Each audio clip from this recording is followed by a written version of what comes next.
Witam Was, kochani, serdecznie w kolejnym filmie.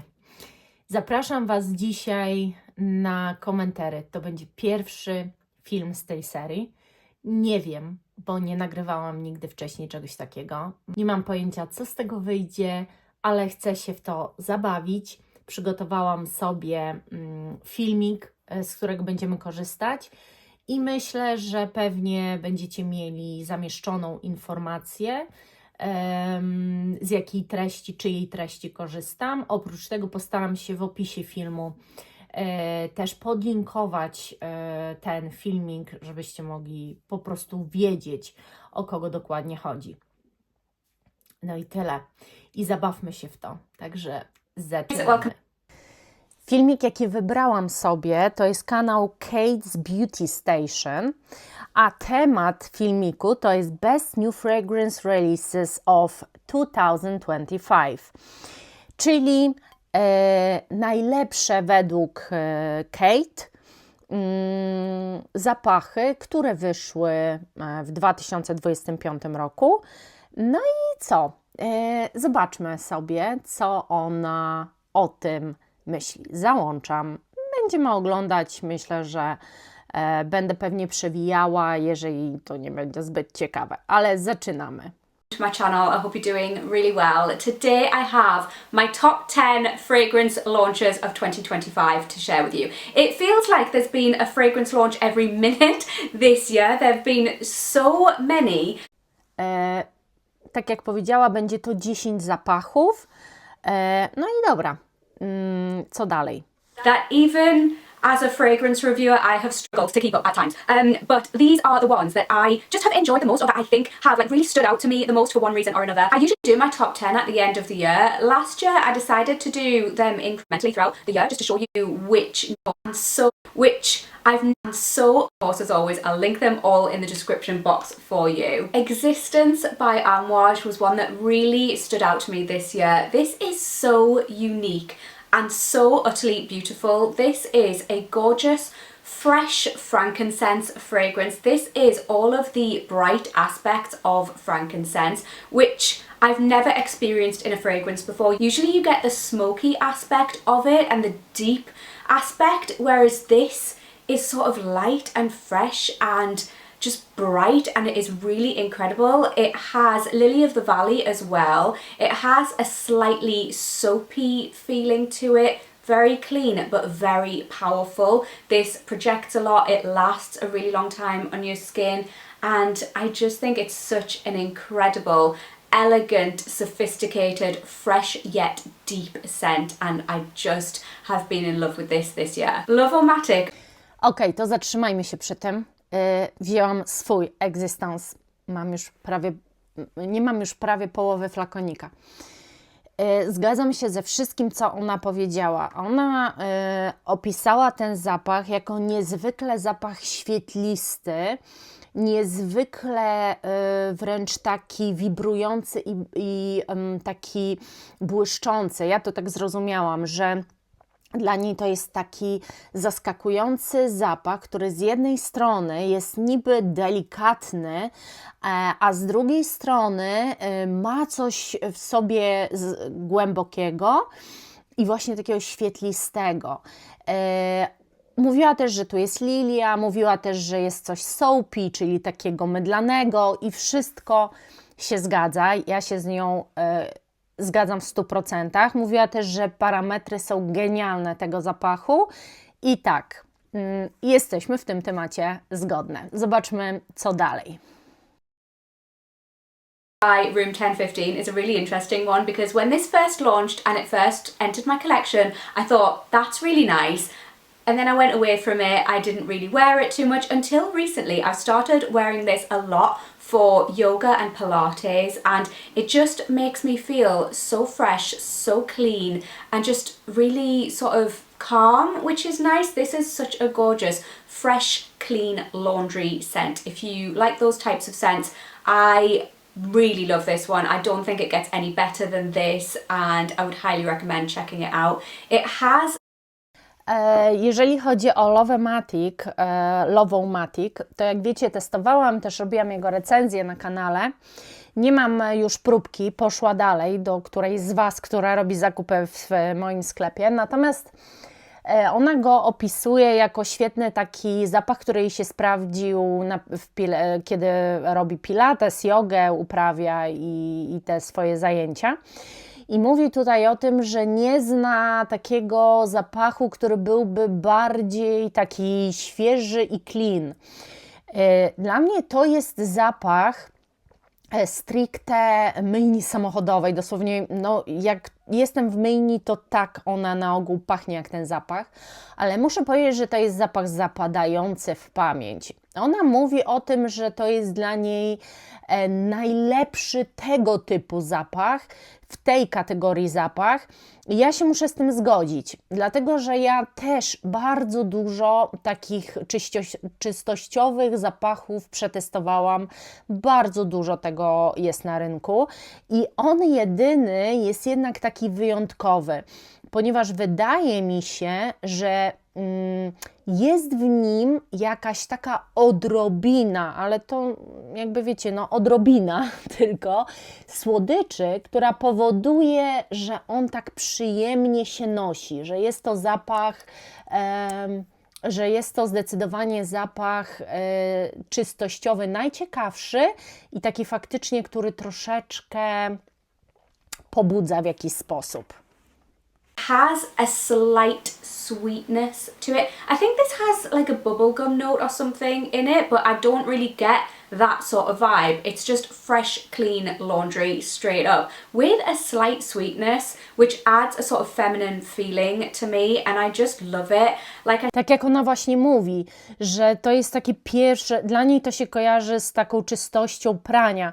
Dla mnie nie, dla mnie to jest zdecydowanie myjnia samochodowa, może nie myję samochodów czy samochodu. W każdym razie obie się zgadzamy co do tego, że jest tam jakaś taka właśnie odrobina tej słodyczy, która robi z tym zapachem coś więcej niż taki zwykły zapach czystościowy.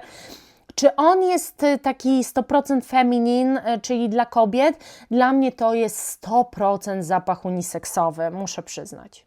Like I say, this makes me feel very calm and relaxed when I wear it. Cognac Rain by DS & Durga was such a standout launch for me this year. This is cognac, orris and oak. I find it to be so unique. So you have the boozy aspect of the cognac. It's got this antiqued wood feeling.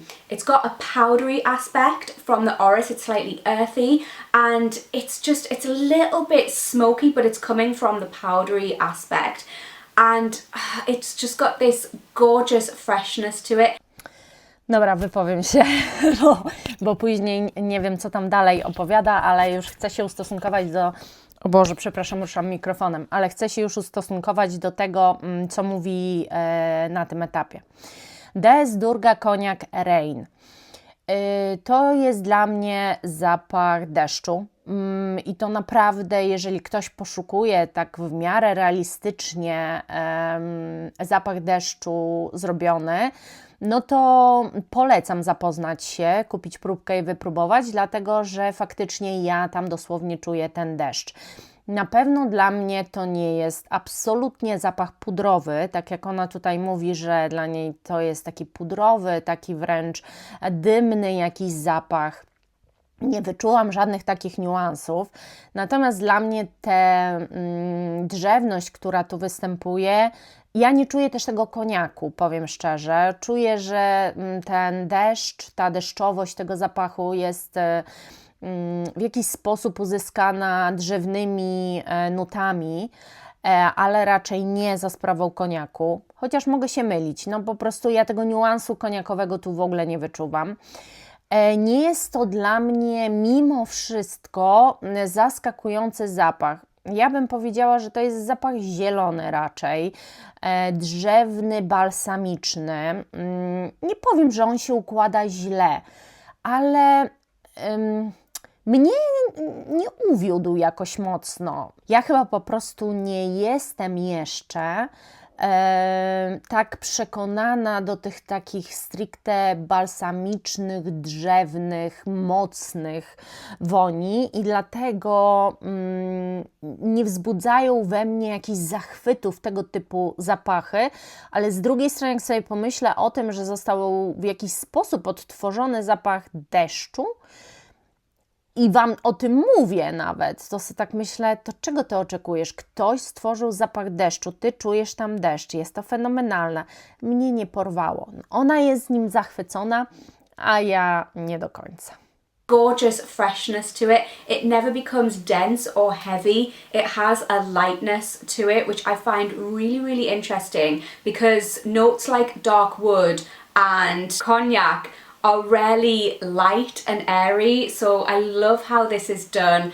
I love DS and Durga as a brand. I feel like I say it all the time, but I just think their launches are really interesting and unique in a space where we are seeing a lot of really similar mass appealing launches even amongst niche brands. It's very rare, I think, to see brands continuously pushing the boundaries and doing something new, and I really appreciate that from DS and Durga, and if you're into that, check this fragrance out. It's still really wearable.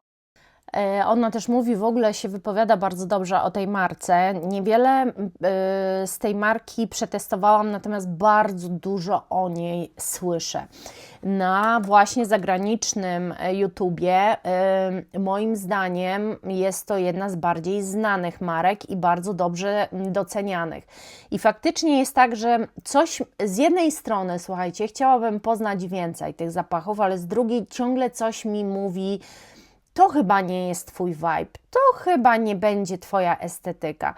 Ona mówi o tym, że to jest jedna z niewielu marek niszowych, które cały czas przełamuje granice, szuka i próbuje zrobić coś innego, czego ja niby poszukuję. Więc w jakim stopniu mnie do tego przekonała, ale ten zapach z kolei nie, więc no zobaczymy.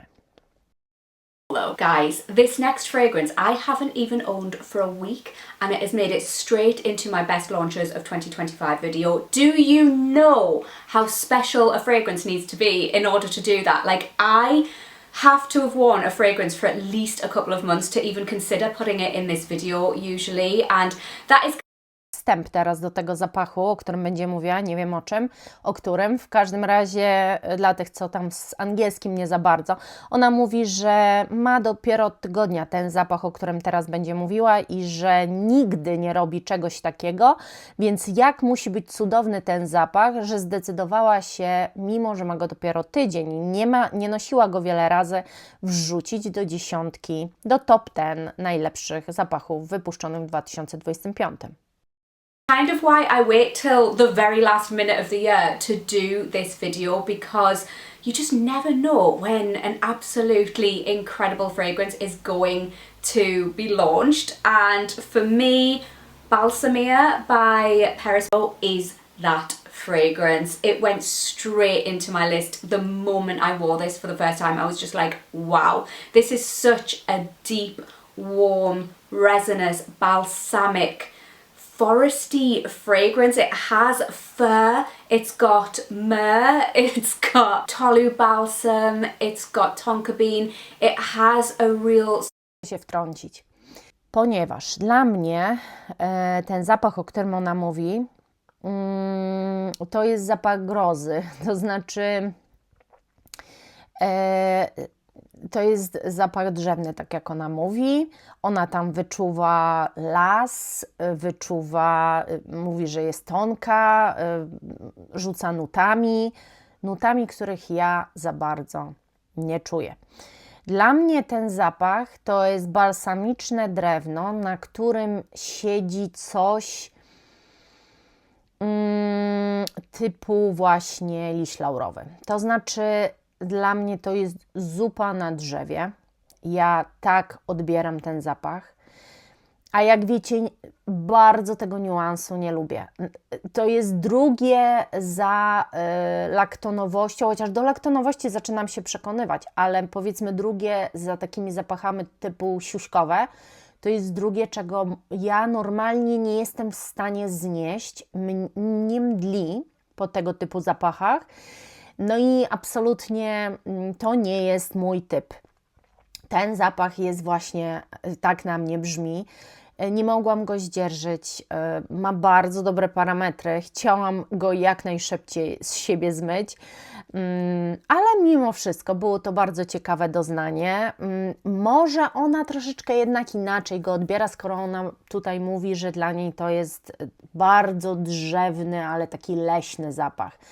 Żadnego lasu ja tam absolutnie nie wyczuwam. Of deep woodiness to it as well. This is so opulent and luxurious, and it's really enveloping. It just wraps you up in this warm, luxurious feeling. Ja właśnie nie miałam takiego wrażenia, że on mnie otula, że on mi daje, że mnie tak bierze i tak mnie okala ten zapach. Wręcz przeciwnie, jak już mi się zapach nie podoba, to raczej nie czuję otulenia, tylko takie odstraszenie. Oh yeah, I've had Hypnotic Musk by M. Micallef on this list. I think it's such an incredible launch. Until they launched Notorious XO, and I think that this just has to top it. This is such an incredible, warm, ambery, boozy cognac fragrance. You've got praline, which adds a chocolatey feel. It has a soft, leathery feeling underneath. Sandalwood and vanilla round it out. This is one of the sexiest fragrances I have ever smelled in my life. I've mentioned it before, but this gives me Angelina Jolie and Brad Pitt vibes. Od razu Wam powiem, nie testowałam tego zapachu, dlatego że on był dla mnie w ogóle nie do zdobycia.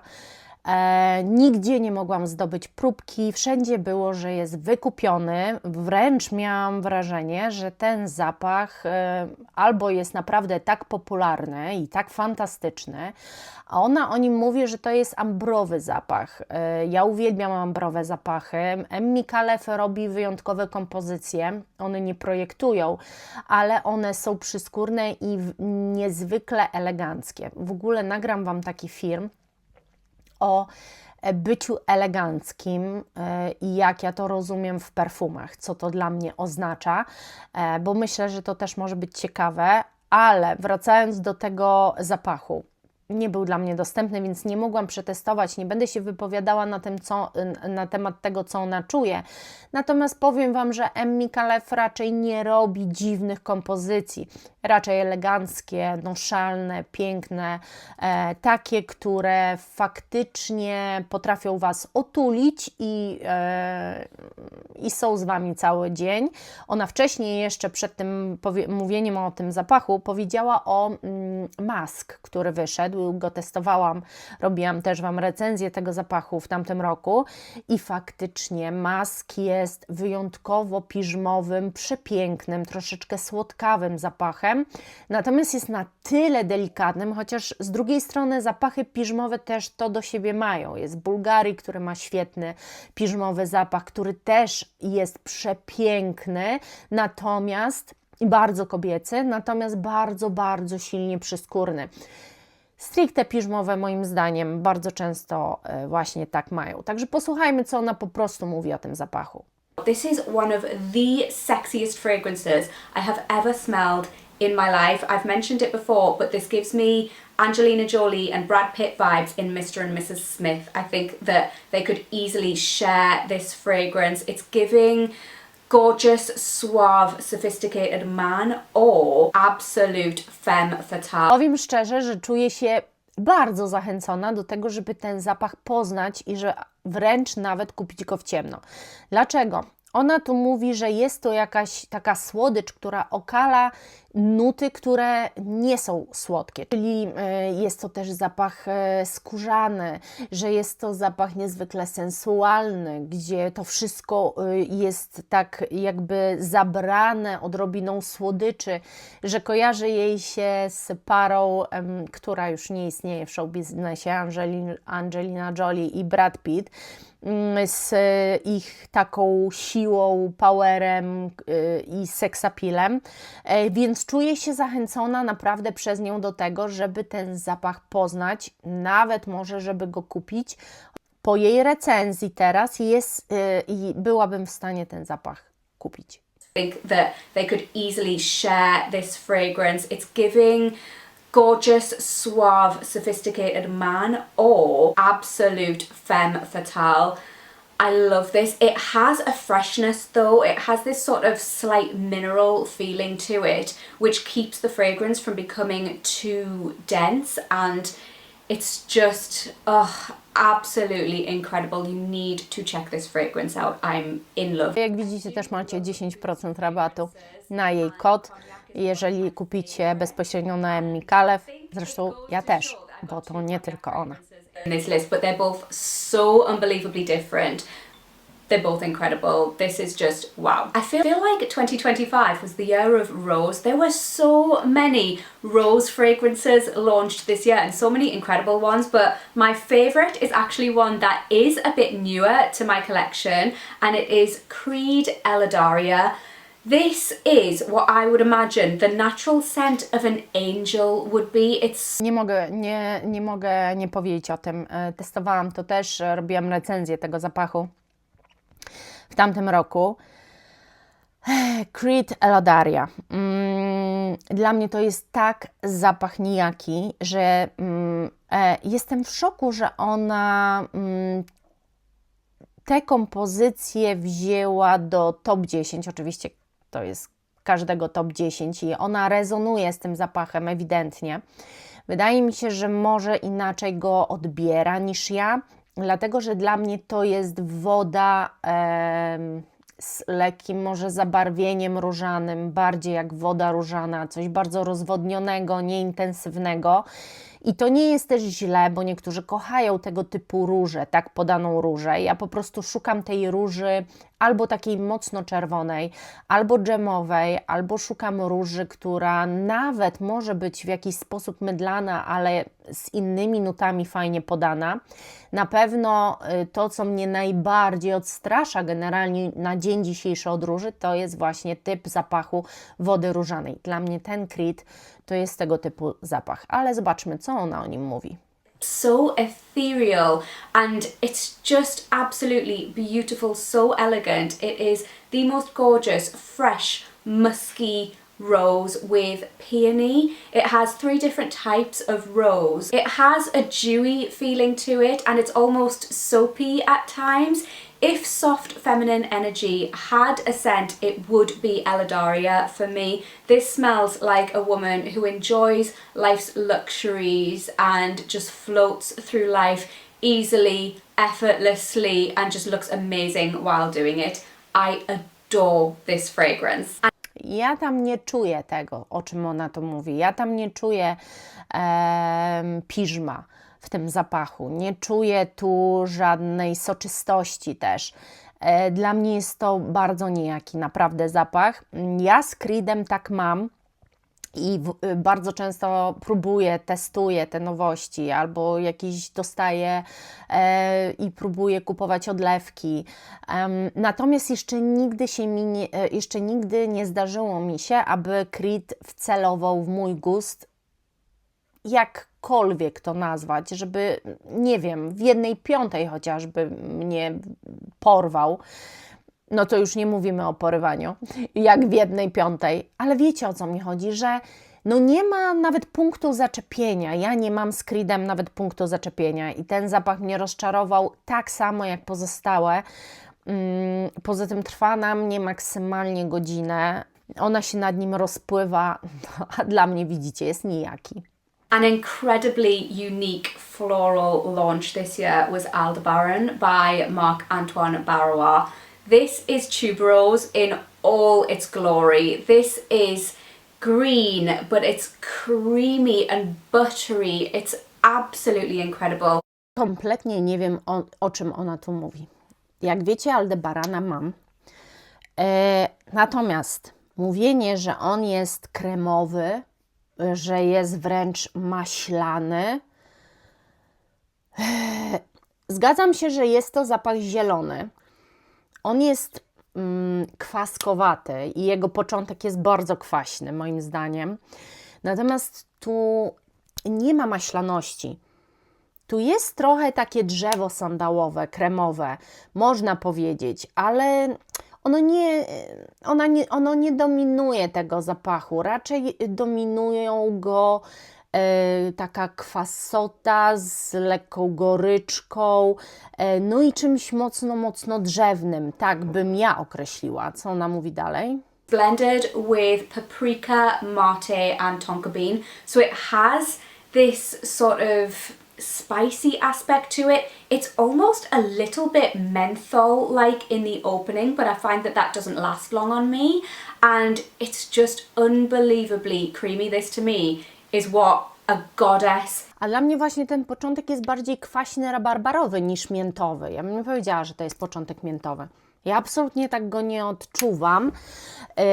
Natomiast ona też mówi, że tu jest papryczka chili i tą papryczkę tak też czuć. I ona właśnie dodaje trochę gorzkości, mam wrażenie, temu zapachowi. Dlatego nie mogę się do końca zgodzić, że on jest kremowy i maślany, bo to jest bardzo charakterny zapach. To jest bardzo konkretna kompozycja.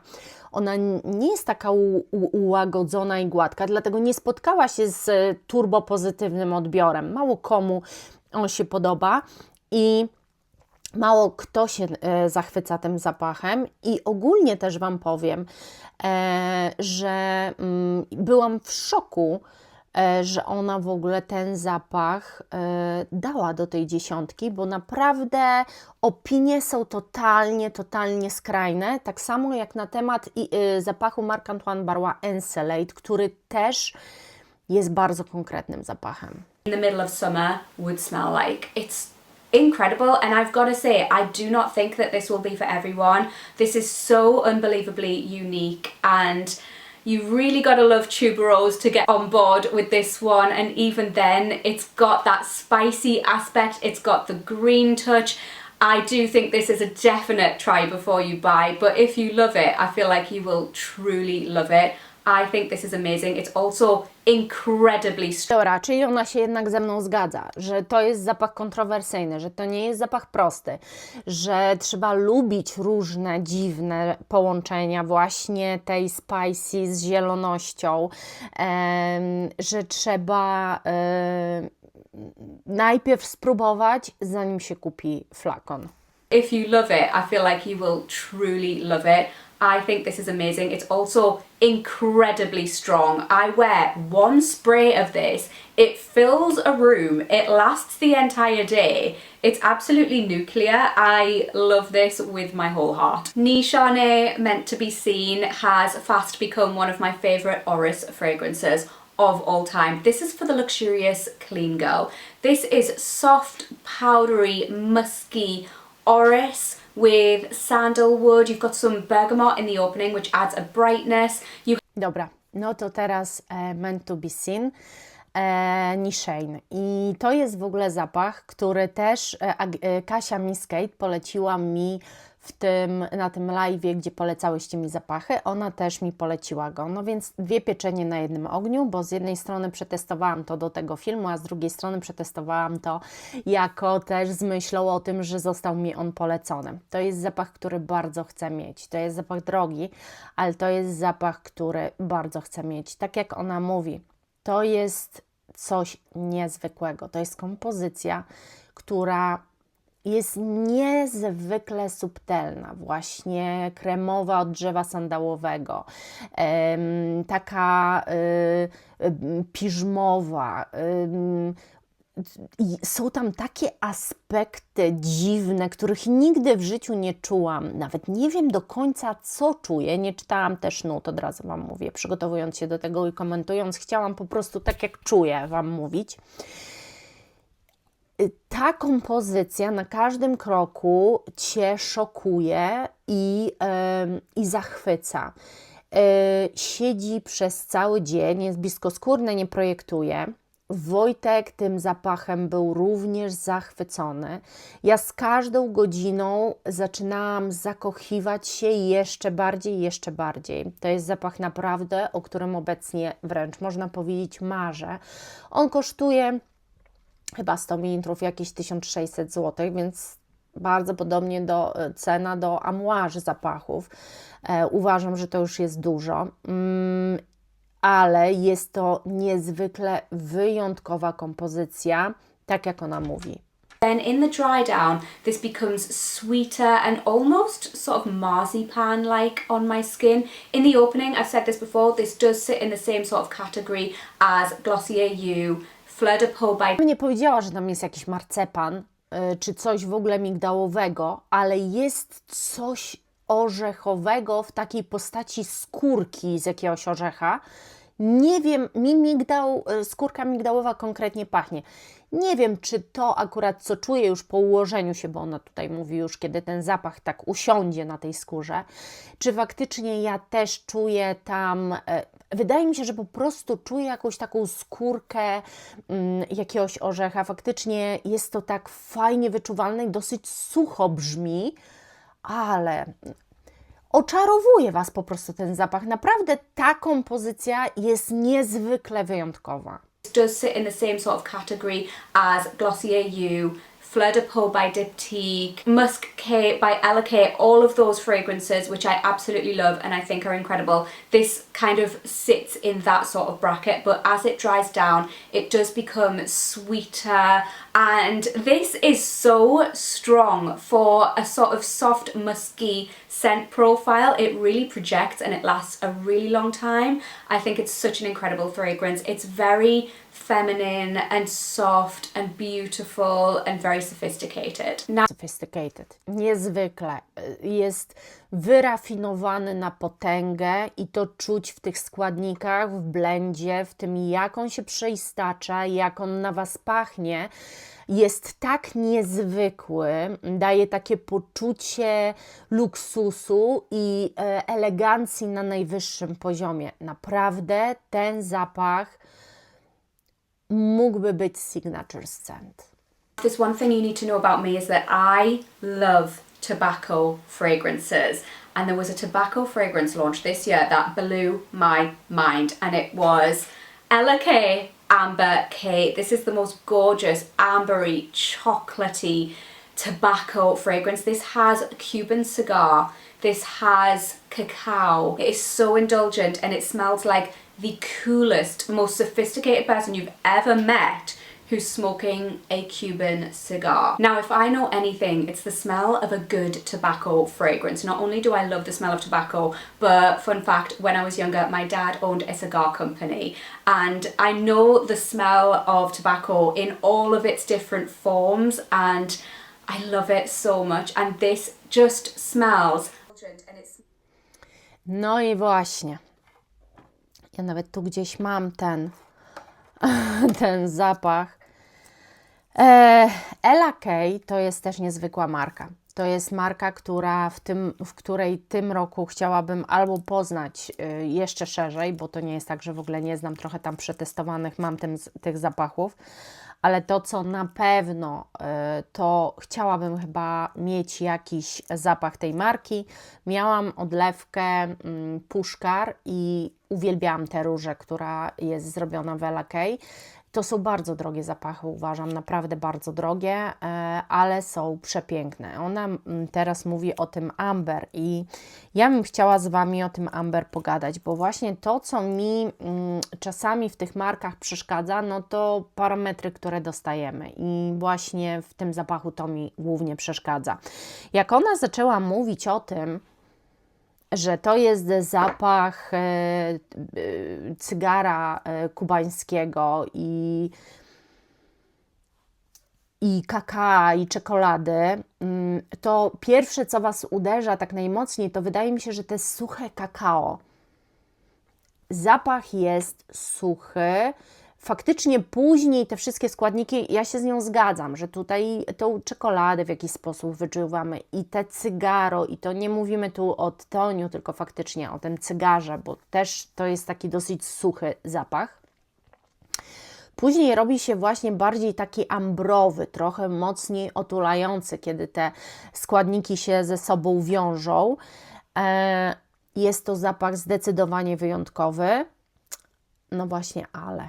the coolest, most sophisticated person you've ever met who's smoking a Cuban cigar. Now, if I know anything, it's the smell of a good tobacco fragrance. Not only do I love the smell of tobacco, but fun fact, when I was younger, my dad owned a cigar company, and I know the smell of tobacco in all of its different forms, and I love it so much. And this just smells like a freshly rolled Cuban cigar. It's so realistic, yet so wearable, and I love it. I love it, and it's incredible. Check it out if you love a good tobacco scent.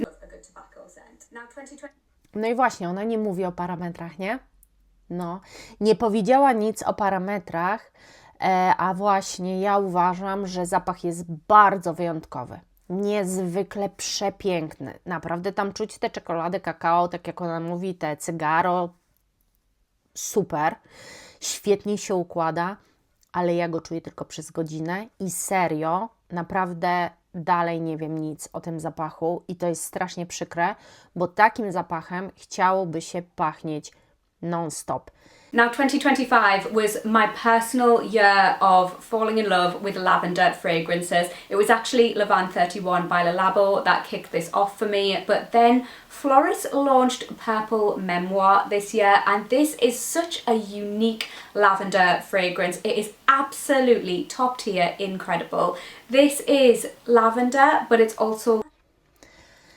Na początku wali Was cytryną. No, ona mówi, że tu jest bergamotka, to pewnie tą bergamotką wali Was po gałach i jakąś, bym powiedziała, jeszcze jeżyną albo czymś takim. I to jest wszystko.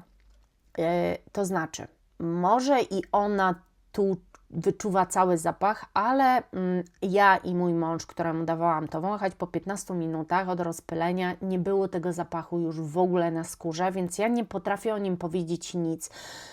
Słuchajcie, ja zużyłam całą próbkę, żeby w jakikolwiek sposób móc skomentować to, co ona będzie mówiła o tym zapachu.